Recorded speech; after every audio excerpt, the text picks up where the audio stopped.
yang akan menjadi cahaya kiamat nanti. Rambutmu akanlah terang. Rahasia dahsyatnya uban kita menjadi cahaya dan sebuah tanda wibawa. Rahasia dahsyatnya uban kita, karunia-Nya. Jamaah. Oh jamaah. Alhamdulillahirrahmanirrahim buat jamaah yang baru bergabung. Hari ini kita sedang membahas tema yang sangat bagus sekali, yaitu rahasia kedahsyatan uban dengan bintang tamu Ikang Fauzi. Tepuk tangannya dong Bu. Nah ini kita ngomongin uban lagi nih, langsung aja kita tanya sama Ustadz Abu Fida. Ustadz. Bismillah. Ya, Masya Allah, gimana? Masya Allah, Masya Allah. Ustadz ini kan yang namanya apalagi kalau cewek ya. Iya. Ya aku juga pernah sih, jadi kalau ada uban tuh ya, mau ada uban, itu biasanya suka malu tuh. Kok gue masih muda ada ubannya sih Iya, gitu. Terus iya, kan iya. pas saya pengen nyabut tuh kayaknya nggak banget gitu kalau ada uban. Terus langsung dicat warna rambutnya. Nah ini sebenarnya apakah benar nih uban ini yang kadang orang malu memilikinya ternyata punya rahasia di saat hari kiamat nanti? Kedahsyatannya, Kedahsyatannya, begitu ya. Masya Allah. Silakan, Baik. Ustaz. Bismillahirrahmanirrahim. Ayahanda, bunda, ikhwan dan akhwat yang dimuliakan Allah Subhanahu wa taala. Bahwa ada beberapa hadis yang mengatakan mengenai kehebatan atau kedahsyatan uban. Ya. Yang pertama dari Amr bin Shu'aib, dari ayahnya, dari kakeknya, bahwa Rasulullah SAW bersabda, janganlah mencabut uban. Tuh Bu, yang tadi suka mau nyabut uban, gatal katanya. Nah, ini geng belakangnya Ustadz Maulana nih tadi nih. Karena apa? Tidak, gatal Bunda ya? Iya. Tidaklah seorang muslim memiliki selai uban, melainkan uban tersebut akan menjadi cahaya baginya pada hari kiamat nanti. Ini salah satu ya. Yang kedua, dalam riwayat lain juga disebutkan bahwa sesungguhnya uban itu cahaya bagi orang-orang mukmin. Tadi apa? Jangan dicabut karena nanti ubannya bisa menjadi cahaya. Dan juga kalau orang mukmin dia nggak suka nyabut uban. Karena apa? Dia paham bahwa ubannya nanti menjadi cahaya. Dan barang siapa yang mempunyai selai uban pada saat dia menjadi Islam, maka kemudian nanti tetap akan menjadi cahaya di sana. Ini tapi ada dua pendekatan. Ada dua pendapat ternyata ulama mengenai masalah ini. Yang pertama, ada yang berpendapat bahwa nanti uban atau rambut putih yang ada di kepala kita, yang ada di tempat-tempat lain, kelak pada saat kita menyeberangi sirat, itu akan menjadi cahaya baginya. Cahaya ya. Jadi pada saat menyeberang sirat bukan hanya uban saja. Pada saat kita membaca surat Al-Kahfi di malam Jumat itu, maka nanti kita menyeberangi sirat akan diterangi dengan cahaya sebesar 2 gunung. Menjalan, apalagi kemudian apa? Kalau seandainya kita nggak suka baca surat Al-Kahfi, maka yang banyak ubannya nanti paling terang. Itu pendapat pertama, yang pertama. Tapi kemudian ada juga pendapat kedua. Bahwa yang dimaksud menjadi cahaya itu bukanlah ubannya nanti yang menjadi cahaya. Akan tetapi pada saat dia beruban, kemudian dia berkaca. Pada saat itu dia baru mengetahui bahwa oh umurku sudah sebentar lagi. Yang tadinya hitam, yang tadinya gagah, yang tadinya kuat. Kita lihat kalau sudah ada ubannya terlihat agak lebih tua pastinya. Terlihat agak lebih lemah begitu ya. Padahal hanya 1, 2, 3 helai. Tapi ini besar pengaruhnya. Peringatan dari Allah bahwa apa? Bahwa yang namanya hamba Allah, yang namanya manusia itu hidup dunia semakin lama pasti akan semakin lemah. Semakin lama pasti akan semakin membutuhkan yang namanya kedekatan kepada Allah Subhanahu wa taala. Oleh karena itu, pada saat dia bercermin, dia melihat rambutnya sudah ada yang putih, maka saat itu dia menggiatkan ibadahnya. Kalau kita beribadah, tentunya ibadah yang kita lakukan nanti itu yang akan menghasilkan cahaya bagi kita. di dalam kubur kita, pada saat nanti di yaumil akhir, pada saat nanti kita menyeberangi sirat, segala sesuatu yang berhubungan dengan ibadah, maka itu yang akan menjadi modal kita untuk menyeberanginya. Itu yang akan menjadi cahaya kita untuk menyeberanginya. Karena menyeberangi sirat itu berat. Kalau ada yang menyeberangi sirat secepat kilat, itu para nabi dan rasul, para orang-orang soleh terdahulu, orang-orang yang menjaga sholat tahajudnya, maka dia akan sekejap mata. Baru kelilipan sedikit, tak udah di ujung. Subhanallah. Sementara ada juga orang-orang yang menyeberangi sirat itu secepat kilat. Sret, bagaikan kilat menyambar. Ada juga yang menyeberangi sirat bagaikan angin yang bertiup. Ada juga bagaikan dengan mengendarai kuda yang kencang. Ada yang bagaikan berlari. Tapi ada juga yang dia berjalan satu langkah. Pada saat kemudian cahayanya redup, dia berhenti. Cahaya nyala lagi, satu langkah, redup kembali. Ini dia.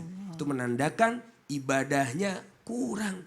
Dan menandakan bahwa pada saat dia rambutnya sudah beruban, dia tidak segera memperbaiki ibadahnya di hadapan Allah Subhanahu wa taala. Berarti Ustadz, berarti uban-uban kita ini nanti di hari kiamatnya bisa menjadi cahaya diikuti oleh amalan soleh kita juga.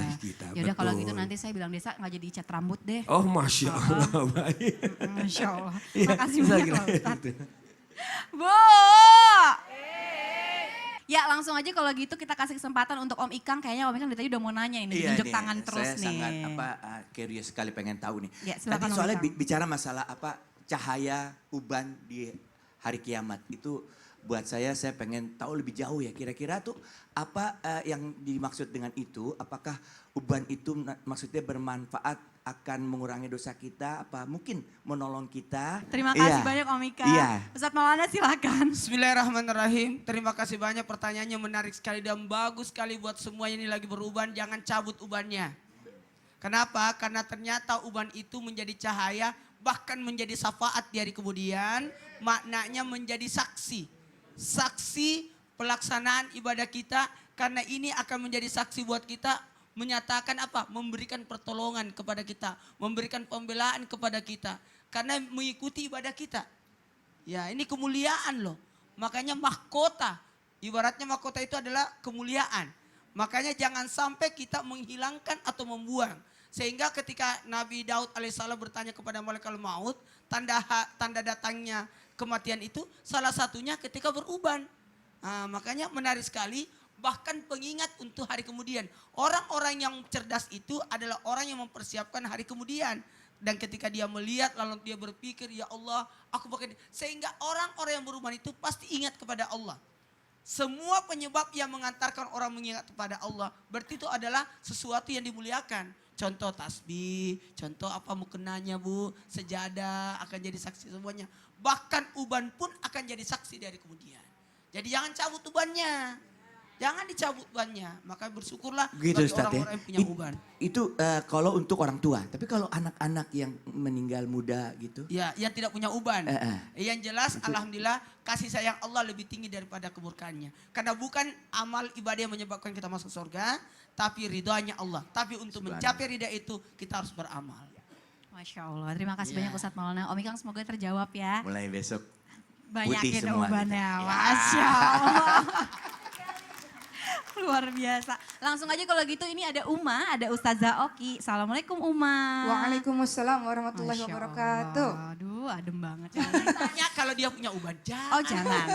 Itu biar nanti kita di belakang aja ceritanya. Rahasia. Masya Allah. Ustazah ini Ya. apakah benar nih uban adalah salah satu tanda atau peringatan kelak akan kematian dan maut semakin mendekat. Walaupun uban muncul di usia yang muda. Nah, itu gimana tuh Baik, Uma? terima kasih Silakan. Aca. Baik Bapak dan Ibu yang dirahmati oleh Allah Subhanahu wa taala, Allahumma shalli ala sayyidina Muhammad wa ala alihi wa sahbihi ajma'in. Apakah uban menjadi sebuah pertanda bahwa ajal seseorang sudahlah dekat? Isi tausiah saya sebenarnya sudah dijawab seluruhnya oleh Om Ikang. Jadi tadi ketika ditanya sama Aca, Om Ikang bagaimana menanggapi adanya uban? Kemudian Om Ikang tadi sudah menjawab, uban bagi saya adalah peringatan. Uban bagi saya adalah tanda untuk mengingat mati, belajar untuk mati, untuk bertemu kepada Allah Subhanahu wa taala. Jadi apa yang disebut oleh Om Ikang sebenarnya sudah ada dalam surah Fatir ayat ke-37. A'udzubillahi minasyaitonirrajim. Awalam nu'ammirkum ma yatadhakkaru fihi man tadhakkara wa ja'akumun nadhir. Fadhuqu fama lidh-dhalimin min nasir. Artinya adalah, bukankah kami telah memanjangkan umurmu untuk dapat berfikir bagi orang yang mau berfikir? Padahal telah datang kepadamu seorang pemberi peringatan. Maka rasakanlah azab kami dan bagi orang-orang zalim tidak ada seorang penolong pun. Siapakah yang dimaksud sang pemberi peringatan dalam surah Fatir ayat 37 ini? Ibnu Katsir dalam kitab tafsirnya menjelaskan bahwa sang pemberi peringatan tersebut adalah uban. Jadi kalau ditanya apakah uban menjadi sebuah tanda orang akan dekat dengan kematian, memang uban adalah sebuah peringatan bagi teman-teman semua yang Allah anugerahi uban-uban itu. Maka kalau kita berkaca ibu-ibu sekalian, bapak-bapak sekalian, coba lihat di cermin udah ada ubannya atau belum. Ingat umatnya Rasulullah SAW umurnya hanya sekitar 60 sampai 70 tahun saja ibu-ibu sekalian. Di sini banyak nenek-nenek atau banyak anak-anak muda. Jadi kalau kita berkaca sudah mulai ada ubannya, berarti dekat pertemuanmu dengan Allah Subhanahu wa taala. Ingat kullu nafsin dha'iqatul maut, semua yang bernyawa akan mati. Maka sepatutnya orang yang sudah punya uban harusnya makin tua makin jadi, maksudnya makin jadi baca Qur'annya, makin jadi sholat malamnya, makin banyak sedekahnya. Bukan tua-tua keladi, tua-tua makin genit, bukan. Saya pernah lihat Bu beberapa kali ada video nenek-nenek udah tua, saya prediksi umurnya 80 sampai 90 tahun. Joget-joget Bu. Di depan banyak orang dan menjadi bahan tertawaan, bahan lucu-lucuan. Dianggap itu sebagai suatu hal yang biasa. Tidak, orang yang sudah berumur, Allah tambahkan umurnya, ubannya makin banyak. Harusnya menjadi orang-orang yang terus menerus seperti Om Ikang lakukan adalah belajar agama untuk terus mengingat mati.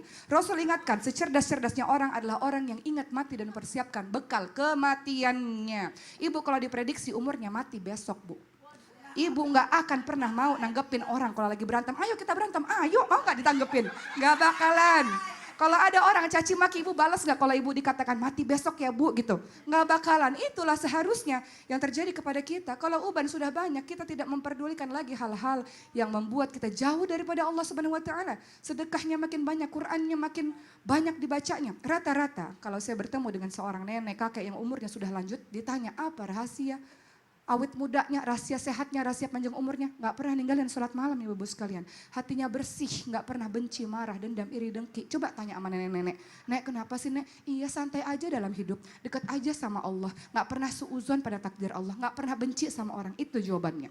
Dan ibu-ibu sekalian, bagaimana dengan anak-anak yang muda ketika beruban? Apakah sudah dekat dengan ajalnya? Banyak faktor orang-orang muda beruban. Tadi sudah disebutkan oleh Ustadz Maulana, salah satunya orang-orang muda beruban karena banyak merokok. Siapa di sini yang banyak merokok? Hati-hati. Jadi kembali lagi kepada tema kita pada hari ini, apakah uban kepada anak-anak muda itu tanda dekat dengan ajal? Mau ada uban ataupun tidak ada uban teman-teman sekalian. Kita dekat dengan ajal kita. Kita menjadi orang yang seharusnya dekat dengan kematian, mempersiapkan bekal kematian. Dan untuk bisa mempersiapkan bekal kematian dengan sebaik-baiknya, Om Ikang katakan tadi belajar. Banyak mengkaji ilmu agama Allah agar apa yang kita lakukan, ibadah yang kita lakukan benar. Lillah niatnya karena Allah dan ittiba mengikuti apa yang dicontohkan oleh Rasulullah SAW hingga amalnya diterima oleh Allah Subhanahu wa taala. Terima kasih banyak Ustazah Sama-sama, Oki. sama-sama. Silakan Uma. Bagus sekali ya Bu ya kata-katanya Bagus Ustazah sekali, Oki saya tadi terima bilang. kasih ya Iya, Ustazah Masya Oki. Allah. Masya Allah tadi bagus sekali kata-katanya Ustazah Oki bahwa bilang tua mudanya kita punya uban, yaitu tidak menandakan bahwa ajal kita itu pasti bisa kapan saja. Masya Allah terima kasih banyak Ustazah Oki. Nah ini selanjutnya nih baru nih giran jamaah nih. Jamaah! Ada yang mau nanya nggak? Coba angkat tangannya semua. Aduh, siapa ya? Ya udah deh, Bunda aja. Silakan Bunda. Assalamualaikum warahmatullahi wabarakatuh. Waalaikumsalam warahmatullahi wabarakatuh. Perkenalkan diri, nama saya Bu Gusmiati dari Karangkobar, Banjarnegara. Mau tanya nih Ustazah? Iya Bu. Iya kebetulan Ustazah adalah idola putri saya di Masya Jogja. Allah. Kebetulan sering mengikuti tausiah dari Ustazah Oki. Alhamdulillah. Saya mau tanya Ustazah, Ya, Bu. kebetulan ini temanya masalah uban ya. Kalau sekarang kan lagi booming. Ibu-ibu ya betul, ibu-ibu itu pakai hijab, ya. Pakai hijab, tapi niatnya itu bukan untuk menutupi aurat, tapi niatnya itu menutupi uban karena malu apabila ada pertemuan atau arisan itu diolok oleh temannya. Iya. Itu hukumnya gimana Ustazah? Terima kasih. Silakan Langsung Ustaz aja, Zoki. bagaimana hukum ibu-ibu yang berkerudung atau menutupi auratnya karena uban? Kita berhusnuzon ibu-ibu, berprasangka baik. Bahwa mungkin saja memang awalnya pakai kerudung gara-gara menutupi uban, awalnya pakai kerudung gara-gara ngikutin artis-artis yang berhijrah, awalnya pakai kerudung mungkin gara-gara kena kasus, tiba-tiba pakai kerudung, atau awalnya berkerudung mungkin gara-gara menikah dengan seseorang, suaminya sudah pakai kerudung, husnuzon, awalnya mungkin memang begitu. Tapi ketika dia sudah menutup auratnya, dia ada rasa perbedaan ketika dia tidak menutup dengan menutup, lama-lama dia merasa tenang, lama-lama dia tertarik untuk belajar agama, lama-lama dia menemukan ayat Al-Ahzab 59, yudunina alaihina min jalabibihina dzalika adana ifrafna fala yu'dhain. Ulurkan jilbab ke seluruh tubuh agar kamu mudah dikenal sehingga tidak diganggu. Lama-lama dia semakin sering datang ke kajian dan akhirnya niatnya lillah karena Allah Subhanahu wa taala. Jadi kalau ada orang kita lihat pakai kerudung karena itu husnuzon saja, doakan saja semoga istiqomah di jalan kebaikan. Gitu Bu. Jadi untuk teman-teman yang sudah paham, merangkul teman-temannya yang baru berkerudung insya Allah. Seperti Masya itu Allah, Ca. terima kasih banyak Ustaz Zoki. Sama-sama, Ca. Jadi walaupun niatnya mungkin awalnya bukan mau pakai hijab, tapi lama-kelamaan Masalahnya nih orang-orang kita nih kadang suka nyinyir. Oh. Bilangnya kerdus, kerudung dusta gitu Masya- katanya ya. Subhanallah. Jadi kita diajarkan untuk Subhanallah. kita diajarkan untuk berhusnuzon. Ya memang Berprasangka netizen tuh baik. seperti itu ya Ustaz Zoki ya. Jadi alhamdulillah sudah menutup aurat dengan baik, kita doakan dan kita temani terus agar istiqomah dengan jilbab. Masya Allah. Terima kasih banyak Ustaz Zoki. Sama-sama. Bunda mudah-mudahan terjawab ya. Ya jamaah yang dirahmati Allah, setelah ini akan ada murotal Al-Quran, itu dari Ustadz Syam. Nah serta penasaran juga nanti gimana kalau hukum mencabut uban, dan apakah kalau uban diwarna hitam akan menjadi dosa jariah buat orang yang mencabut uban itu. Jadi jamaah yang dirahmati Allah tetap di Islam itu indah, jangan kemana-mana. Jamaah! Oh jamaah! Alhamdulillah. Rahasia dahsyatnya